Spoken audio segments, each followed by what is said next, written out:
Joining us now to discuss what we should be looking for in a leader is the senator from the great state of South Carolina, Tim Scott. Little known fact, I think your mother wanted you to be a preacher. I wanted you to run for governor. Yes, I'm not sure where you wound up.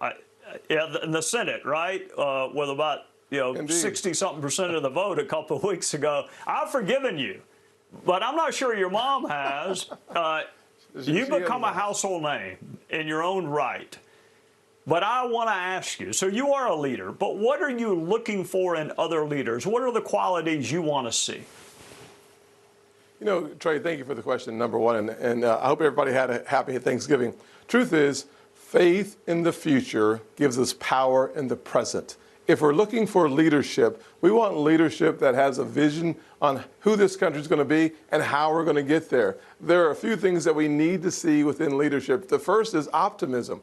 We have to believe that the best is yet to come and then show people how to get there. One of the things I've been blessed with is a miserable start in life. I say a blessing because now when I look back, I know that all things are possible because we are Americans. America, we are always the solution. We are never the problem. So the second thing I'm looking for in leadership is understanding that the key to our success, the key to victory, is not politics, it's not the government, it's education. Education is the closest thing in America to magic. So how do you get a good education? You make sure that every single kid and every single zip code is empowered with that powerful ingredient of education, which means that the parent needs to have a choice, and it gives every single child a chance. Individual liberty and economic dominance. A good economy makes all things possible. So help me understand your vision of a good economy. One of the things I understand as a small business owner, a good start in life is having a job, but a better start is creating jobs. So understanding that you're always in charge of your economic future is another one of those key ingredients. So leaders who understand individual liberty, economic dominance, and educational freedom, they'll get my attention as long as they are spending more time in the future than they do in the past. All right, I want to ask you about a word I hear all the time. I hear the word fight. People say they want leaders that will fight. I actually want leaders who will think and who think enough to know which fights are worth waging. I mean, every fight is not worth waging. So, look, I've known you for a long time. People just cannot believe what a nice, kind person you are. I have seen those issues that get you willing to fight. So where do you, this word we hear all the time, what do you think it means, and how do you have the wisdom to know when to pick the right fight? Well, if everything is a fight, that might just mean you're a bully. If nothing's a fight, it means that you're not in the game. So from my perspective, the delineation we need to have is knowing the difference between a fighter, someone who's fighting all the time, and a warrior, someone who's willing to lay down their life for a greater cause. I can't think of a more important cause outside of my faith than this country and my family.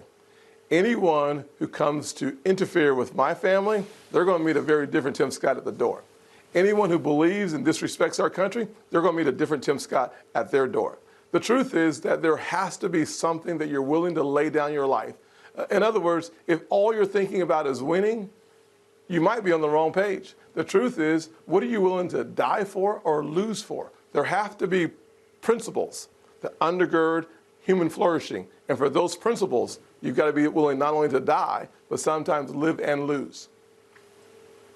All right, what are some of the non-negotiables in your own life? And of course, I'm talking to somebody that I know what they are, but I want the viewers. I mean, what are some of those characteristics and traits that are just non-negotiables that you would rather lose 1,000 times than sacrifice fill in the blank? Well, one of my great friends taught me that even Jesus lost a voice vote to Barabbas. I'll let you figure out who that person was. But the truth is that I would be willing to lay down my life for the concept of freedom and faith. Faith is something that is the foundation of this country. The Judeo-Christian principles undergird human flourishing in a way that nothing else does. If you are not going to be willing to lay down your life for your faith, then you're not in the right room. Truth is that the question should be asked, though. What does that mean? Most often, what it means is laying down your life for Americans you've never met. Think about the greatest generation, those folks who fought in World War II that made sure that we're speaking English and not German. The truth is that those men and women went to a foreign land to make sure that the entire world was saved. That's why we refer to them as the greatest generation. You think about those single mothers who go to work every single day, like my mother did, hoping and praying that in America, all things are possible for the poorest, the least among these. We have proven that is true. I would be willing to stand in the fire to make sure that every single child in this country has quality education, because I know that is the greatest source of opportunity. It's the closest thing to a panacea known in our country.